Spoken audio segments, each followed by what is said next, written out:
Hello guys, welcome back to my channel जिसका नाम है chemistry and physics by Rahul Ray. आज की वीडियो में हम क्लास +1 फिजिक्स का मोस्ट इम्पोर्टेंट डेरिवेशन करने जा रहे हैं। ये जो डेरिवेशन है हमें फाइनल तक चांसेस होते हैं 90% से ज़्यादा आने के। तो आपसे रिक्वेस्ट है कि आप मेरी वीडियो को स्किप करके ना देखें, वीडियो को पूरी देखें ताकि आपको ये अच्छी तरह से समझ आ जाए। तो शुरुआत करते हैं। यहाँ पे पहला है, ये जो मोस्ट इम्पोर्टेंट है, triangle law of vector addition. ये क्या कहता है, ध्यान दीजिएगा। इसको जानने से पहले आपको एक दो चीज़ें पता होनी चाहिए। एक होता है रिजल्टेंट वेक्टर। जैसे मान लीजिए दो या दो से ज़्यादा वेक्टर्स जो होते हैं उनका एक रिजल्टेंट वेक्टर होता है। तो वो जो रिजल्टेंट वेक्टर है वो अकेला उतना इफेक्ट पैदा करता है जितना सारे के सारे वेक्टर मिलके करेंगे। तो आपको रिजल्टेंट वेक्टर समझ आ गया होगा। जैसे मान लीजिए एक एग्जांपल लेके समझा देता हूँ। जैसे मान लीजिए कि ये वेक्टर है 4 metre east, 4 metre due to east, और एक और वेक्टर है 7 मीटर ड्यू टू ईस्ट। तो इनका जो रिजल्टेंट वेक्टर होगा, तो इन दोनों को हम प्लस करेंगे, दोनों सेम डायरेक्शन में है, तो ये हो जाएगा 11 मीटर ड्यू टू ईस्ट। तो ये देखिए, जो ये वेक्टर, ये दोनों वेक्टर अकेले अकेले जो इफेक्ट डाल रहे हैं, तो जो इनका रिजल्टेंट वेक्टर आर से डिनोट करते हैं, रिजल्टेंट वेक्टर अकेले वो इफेक्ट डाल रहा है जो ये दोनों डालेंगे। तो आपको रिजल्टेंट वेक्टर समझ आ गया होगा।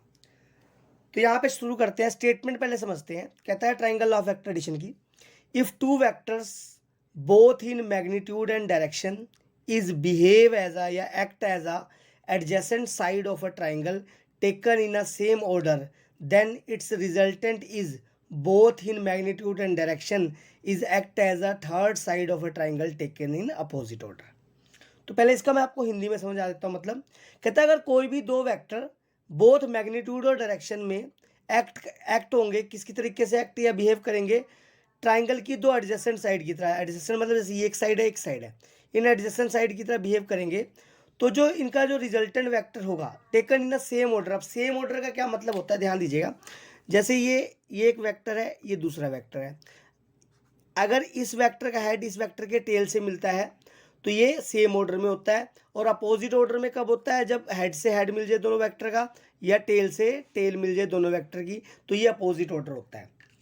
तो कहता है अगर कोई दो वेक्टर बोथ मैग्नीट्यूड और डायरेक्शन में ट्राइंगल की दो साइड एडजेसेंट साइड की तरह बिहेव करेंगे taken in a same order, तो जो इनका रिजल्टेंट जो होगा, वो ये जो रिजल्टेंट है वो third side of the triangle की तरह बिहेव करेगा टेकन इन अपोजिट ऑर्डर। देखिए अपोजिट ऑर्डर में अभी आप फिगर में देखेंगे तो अब अच्छी तरह से समझ आएगा। फिगर मैंने अगले पेज पे बनाई हुई है, तो ध्यान से थोड़ा सा मैं फिगर समझा देता हूँ आपको, ध्यान दीजिएगा।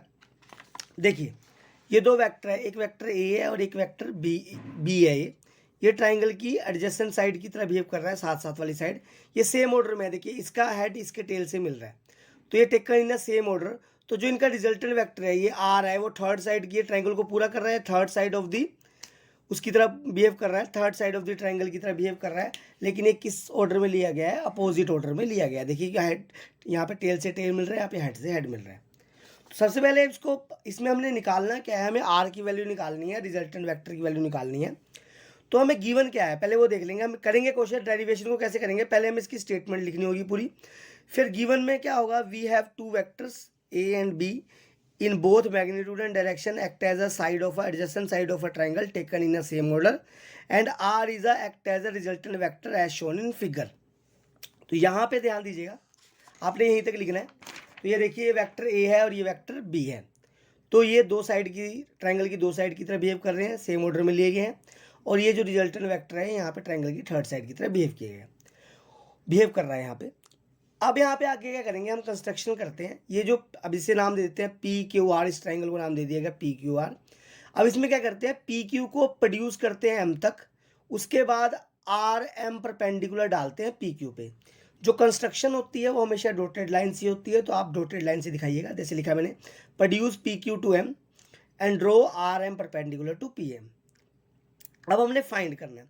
अब फाइंड करते हैं। अब देखिए in triangle P Q R, देखिए पी, ध्यान दीजिएगा, in triangle P M R, थोड़ा पी क्यू आर थोड़ा गलती से लिख दिया यहाँ पे। इन ट्राइंगल क्या होगा, P M R, in triangle P M R. तो ये राइट एंगल ट्राइंगल है, देखिए यहाँ पे ये एंगल 90 डिग्री का बन रहा है, तो ये राइट एंगल ट्राइंगल है। तो हमें बाय यूजिंग पाइथागोरस थ्योरम, अगर हम यहाँ पे पाइथागोरस लगाते हैं तो ये पाइथागोरस क्या होगी, ये पी आर का square is equal to R M का स्क्वायर प्लस पी एम का स्क्वायर। ये देखिए आर एम का स्क्वायर प्लस पी एम का स्क्वायर। तो जो पी आर है, पी आर किसके बराबर है, आर, तो वेक्टर आर का square is equal to R M को आर एम रहने दिया, वेक्टर जो पी एम जो पी एम है, पी एम किसके बराबर है, vector A plus Q M, vector A plus Q M का क्या होगा, होल स्क्वायर। अब देखिए हम यहाँ पे आर एम और क्यू एम की वैल्यू निकालते हैं। तो हम ये ट्राइंगल ले रहे हैं R Q M, in triangle R Q M. अगर हम साइन थीटा निकालते हैं तो साइन थीटा, थीटा के सामने देखिए, अगर ये थीटा है तो थीटा के सामने वाला परपेंडिकुलर होता है और ये बेस होता है, ये पता ही होगा आप लोगों को। तो यहाँ पे जो साइन थीटा होगा वो होगा पी ओवर एच। तो थीटा के सामने वाला परपेंडिकुलर पी क्या हो गया, आर एम, और एच क्या हो गया, हाइपोटेन्यूज क्या हो गया, R Q, in triangle R Q M में। तो यहाँ पे आर एम को आर एम लेने दिया, आर क्यू, जो आर क्यू है वो किसके बराबर है, बी है, तो आर क्यू जगह बी लिख दिया। अब देखिए यहाँ से आर एम की वैल्यू निकालते हैं, तो ये जो बी है ये किसके साथ, देखिए जो आर क्यू यानी बी किसके साथ क्रॉस मल्टीप्लाई में हो जाएगा, साइन थीटा के साथ। तो जो आर एम होगा वो बी साइन थीटा के बराबर आ जाएगा। इसी तरीके से इसी ट्राइंगल में कोस थीटा निकालते हैं, कोस थीटा होता है बी ओवर एच। तो बी क्या है यहाँ पे, क्यू एम, एच यही है बी, यानी वेक्टर बी हो गया आर क्यू। तो यहाँ पे क्यू एम की वैल्यू निकालेंगे तो बी इधर से मल्टीप्लाई होगा, तो क्यू एम क्या हो जाएगा, बी कोस थीटा। तो इसकी जो क्यू एम की वैल्यू यहाँ से और आर एम की वैल्यू यहाँ से फर्स्ट में पुट कर देंगे, यूज इन फर्स्ट।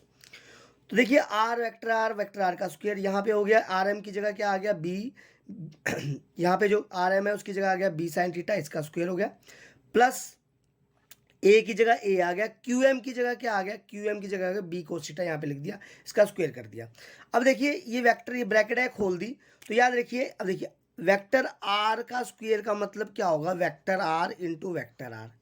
तो याद रखिएगा वेक्टर इंटू वेक्टर क्या होता है, स्केलर होता है, दिमाग में रखिएगा। तो यहाँ पे ध्यान दीजिएगा, यहाँ पे क्या हो रहा है, तो यहाँ पे वेक्टर इंटू वेक्टर क्या हो गया, आर इंटू आर क्या हो गया, वेक्टर इंटू वेक्टर स्केलर हो गया। तो यहाँ पे वेक्टर हट गया तो आर का स्क्वायर, इधर भी बी का वेक्टर बी का स्क्वायर करेंगे तो वेक्टर इंटू वेक्टर स्केलर, तो बी स्क्वायर, इधर sine square theta as it is. यहाँ पे देखिए ए प्लस बी का होल स्क्वायर लगाया, A square plus B square plus 2ab, तो 2 फार्मूले का है, ए ये रहा और बी ये रहा, बी कोस थीटा। अब यहाँ पे ये देखिए, यहाँ पे देखेंगे इसमें और इसमें, इन दोनों में बी स्क्वायर कॉमन है, तो बी स्क्वायर कॉमन निकाल दिया, तो यहाँ रह गया साइन स्क्वायर थीटा प्लस है, और यहाँ रह गया कोस स्क्वायर थीटा प्लस ये रह गया A square plus 2ab cos theta. अब sine square theta plus cos square theta क्या होता है, 1 होता है, यहाँ पे लिखा हुआ है मैंने। तो यहाँ पे अकेला B square into 1 B square हो जाएगा, तो आर स्क्वायर इधर जाके क्या हो जाएगा, स्क्वायर इधर जाएगा तो अंडर रूट हो जाएगा। तो ये हो गया B square into 1 B square, ये A square plus 2ab cos theta. तो ये जो रिजल्टेंट मैग्नीट्यूड आ गया, ये रिजल्टेंट आ गया जब भी आपको दो वेक्टर्स दिए होंगे, अगर वो ट्राइंगल की दो एडजेसेंट साइड की तरह बिहेव करेंगे, अगर उनका मैग्नीट्यूड दिया हुआ है, उनके बीच में एंगल दिया हुआ है इन वेक्टर्स के बीच में, तो आप यहाँ पे लिख के निकाल लेंगे, ध्यान से रिजल्टेंट इस तरीके से निकाल लेंगे। उसी तरीके से डायरेक्शन ऑफ रिजल्टेंट वेक्टर, ये देखिए जो ये रिजल्टेंट वेक्टर आ रहा है इसकी डायरेक्शन कैसे निकालते हैं, ये एंगल अल्फा दे रखा है, इसका रिजल्टेंट वेक्टर इसके साथ बना रहा है। तो डायरेक्शन निकालने के लिए हम इन ट्राइंगल पी क्यू आर, देखिए जरा ध्यान दीजिए कौन से ट्राइंगल ले रहे हैं, in triangle P M R, sorry P Q R नहीं पी एम आर, यहाँ पे in triangle P M R में टेन थीटा निकालते हैं, यानी टेन अल्फा निकाल लेंगे। तो टेन अल्फा किसके बराबर होगा, टेन थीटा किसके बराबर होता है, पी ओवर बी के। तो पी क्या है यहाँ पे आर एम और बी क्या है पी एम, तो R M over P M लिख दिया। तो वही आर एम किसके बराबर था, जैसे मैंने बताया था बी साइन थीटा, और पी एम किसके बराबर है, ए प्लस बी कोस थीटा। तो ये हम वैल्यू पुट करके निकाल लेंगे टेन अल्फा, यानी यहाँ से डायरेक्शन निकाल लेंगे। जब ये वैल्यू पुट करके तो यहाँ से हमें टेन अल्फा ने यानी अल्फा निकालनी है। तो इसी तरीके से एक और है आगे, नेक्स्ट है parallelogram law of vector addition. ये अगर आपको triangle law of vector addition अच्छी तरह समझ आया तो parallelogram law of vector addition भी बहुत आसानी से समझ आ जाएगा। अब यहाँ पे क्या कहता है, स्टेटमेंट क्या कहता है, if the two vector both in magnitude and direction act as a adjacent side of a parallelogram taken from a point, then its resultant is act both in magnitude and direction as a diagonal of a parallelogram taken from same point। कहता है यहाँ पे क्या कहता है, अगर कोई भी दो वेक्टर पैरेललोग्राम की एडजेसेंट साइड की तरह बिहेव कर रहे हैं और एक पॉइंट से लिए गए हैं, एक पर्टिकुलर पॉइंट से लिए गए हैं बोथ मैग्नीट्यूड डायरेक्शन में, तो जो इनका रिजल्टेंट वेक्टर होगा वो डायगोनल ऑफ द पैरेललोग्राम की तरह बिहेव करेगा taken in a same point. तो यहाँ पे देख लीजिए, यहाँ पे फिगर में दिखा रखा है, जैसे मान लीजिए एक ये वेक्टर P है और ये वेक्टर Q है, तो ये दोनों वेक्टर, ये वेक्टर Q और वेक्टर P जो है वो पैरेललोग्राम की एडजेसेंट साइड की तरह बिहेव कर रहे हैं, साथ वाली साइड की तरह बिहेव कर रहे हैं, वो टेकन फ्रॉम अ पॉइंट यानी O से लिए गए हैं दोनों वेक्टर। तो जब इनका रिजल्टेंट वेक्टर होगा ये R, तो जो R है इस पैरेललोग्राम के डायगोनल की तरह बिहेव कर रहा है, taken from a same point यानी उसी पॉइंट से लिया गया है। तो यहाँ पे गिवन में मैंने वही लिखा है, we have two vectors P and Q which is act as adjacent side of a parallelogram taken from point O and resultant R is also taken from same point as shown in figure। अब to find magnitude of R निकालना है और हमें direction निकालनी है। तो यहाँ पे देखिएगा, जैसे मैंने बताया कि ये वैल्यू बता दिया, वेक्टर P है, वेक्टर Q है और ये वेक्टर R है। तो इससे हम पैरेललोग्राम को कंप्लीट कर लेते हैं, इसको A से इधर पूरा कंप्लीट कर लेते हैं, उनको नाम दे देते हैं A, ये O है और ये B है। फिर इसमें भी कंस्ट्रक्शन क्या करनी है, OB को प्रोड्यूस किया गया N तक, और उसके बाद AN परपेंडिकुलर डाला ON पे। अब शुरुआत करते हैं, फाइंड करते हैं, उसी तरीके से करना है। अब इन ट्राइंगल AON, देखिए AON ट्राइंगल में राइट एंगल ट्राइंगल है, तो इसमें पाइथागोरस थ्योरम यूज करी, तो ये बराबर होगा AO का square plus is equal to AN का स्क्वायर प्लस ON का स्क्वायर। ये देखिए लिखा हुआ है, AO किसके बराबर है, R के, तो R का स्क्वायर, AN को एज इट इज रखा, और जो ON है वो किसके बराबर है, ये vector P plus BN, vector P plus BN का स्क्वायर। फिर उसी तरीके से इन ट्राइंगल ABN में साइन थीटा निकाल लेंगे। तो यहाँ से साइन थीटा क्या होगा, देखिए दोबारा बता देता हूँ, थीटा के सामने वाला परपेंडिकुलर और साथ वाला बेस। तो साइन थीटा क्या होता है, P ओवर H, ये हाइपोटेन्यूज है इस ट्राइंगल में। तो P साइन थीटा P क्या है यहाँ पे AN, H क्या है, H ये वेक्टर Q है, ये नीचे Q लिख दिया, यहाँ से AN की वैल्यू क्या होगी, Q साइन थीटा। इसी तरीके से इसी ट्राइंगल में ABN में कोस थीटा निकाल लेंगे, तो कोस थीटा क्या होगा अपने हमारे पास B ओवर H, तो B क्या है यहाँ पे BN और H क्या है Q। तो यहाँ से BN की वैल्यू क्या आ जाएगी, यहाँ से क्रॉस मल्टीप्लाई होगा तो Q कोस थीटा। तो ये AN की वैल्यू और BN की वैल्यू कहाँ पे यूज़ कर लेंगे फर्स्ट में, तो ये R का square as it is, AN की वैल्यू क्या है यहाँ पे Q साइन थीटा, तो Q साइन थीटा का square plus P as it is plus BN की वैल्यू क्या है Q कोस थीटा, यहाँ पे Q कोस थीटा का स्क्वायर। तो यहाँ पे वेक्टर खोल दिया, जैसे मैंने बताया, इसका स्क्वायर ब्रैकेट खोल देंगे तो वेक्टर इंटू वेक्टर स्केलर हो जाएगा, तो R स्क्वायर। इस तरीके से ये भी वेक्टर इंटू वेक्टर स्केलर हो जाएगा, Q square sine square theta. और यहाँ पे A प्लस B का होल स्क्वायर, तो A square plus B square plus 2AB, इसमें भी ये वेक्टर इंटू वेक्टर स्केलर करके मैंने ये वेक्टर हटा दिया है। उसके बाद क्या होगा, यहाँ पे सेम एज इट इज है, इधर और इसमें दोनों में Q स्क्वायर कॉमन है, तो Q स्क्वायर कॉमन हो गया, तो ब्रैकेट में क्या रह गया, sign square theta plus cos square theta, इधर आ गया प्लस P स्क्वायर प्लस ये रह गया 2PQ कोस थीटा। तो यहाँ से sign square theta plus cos square theta क्या होता है 1, तो इसकी जगह 1 आ गया, तो R किसके बराबर होगा, तो मैंने ये देखो P स्क्वायर इधर लिख दिया प्लस Q स्क्वायर ये वाला लिख दिया प्लस 2PQ कोस थीटा, तो ये R आ गया यहाँ पे। तो इसको सेकंड मान लेंगे क्योंकि आगे यूज होगा। उसी तरीके से नेक्स्ट आगे आता है यहाँ पे इसकी डायरेक्शन। अब देखिए डायरेक्शन ऑफ रिजल्टेंट वेक्टर यानी ये अल्फा निकालना है, तो वही ट्राइंगल लेंगे, इन ट्राइंगल OAN, ध्यान दीजिएगा, इन ट्राइंगल AON में वैसे tan अल्फा निकालेंगे, तो जो tan अल्फा होगा वो AN ओवर ON होगा। तो AN की वैल्यू आपने हमने निकाली थी Q साइन थीटा, और ON की वैल्यू क्या थी P plus Q cos theta. इस तरीके से डायरेक्शन हम निकाल लेंगे।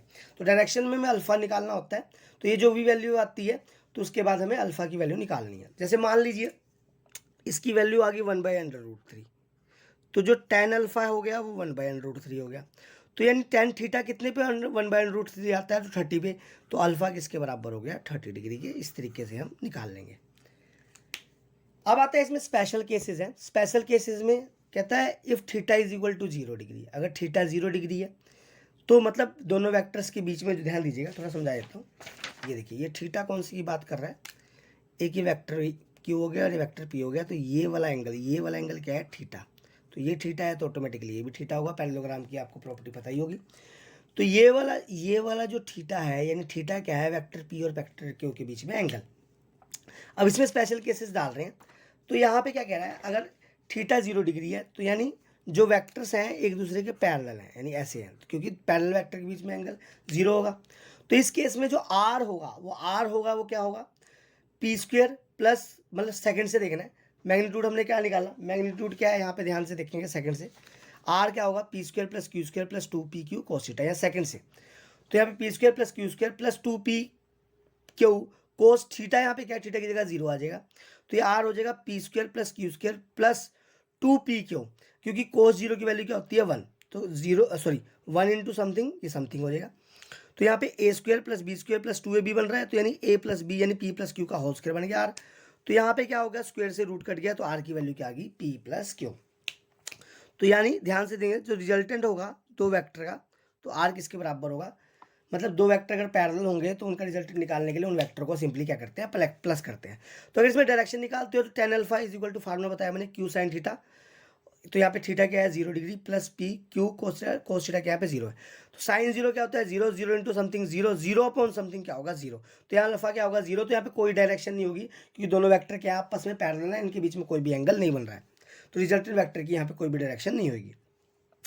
उसी तरीके से सेकंड केस लेते हैं, अगर if theta is equal to 180 degree, अगर थीटा हमारे पास 180 डिग्री है, मतलब एक वेक्टर पी इधर की तरफ है तो क्यू कहाँ की तरफ है, इधर की तरफ है, तभी एंगल 180 डिग्री बनेगा वेक्टर पी और क्यू के बीच में।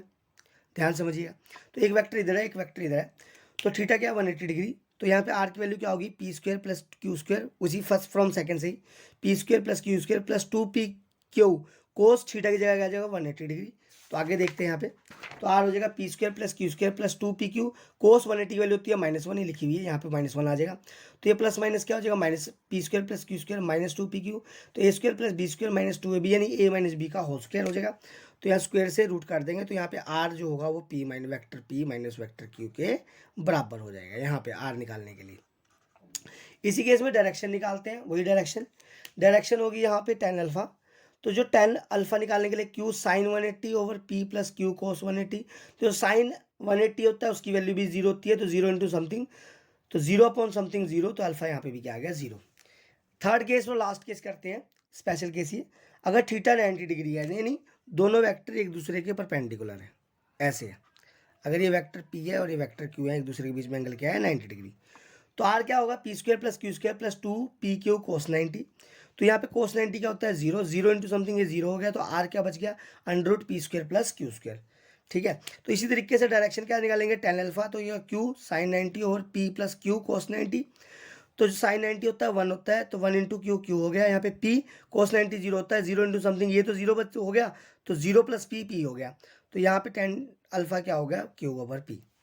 तो मैं आशा करता हूँ कि आपको ये जो दोनों डेरिवेशन है बहुत अच्छी तरह से समझ आई होगी। तो प्लीज़ अगर ये आपको डेरिवेशन अच्छी तरह से समझ आई है तो प्लीज़ मेरे चैनल को सब्सक्राइब करें, ज़्यादा से ज़्यादा शेयर करें, मुझे सपोर्ट करें ताकि मैं और ज़्यादा से ज़्यादा आपके लिए वीडियो बना सकूं। Thank you.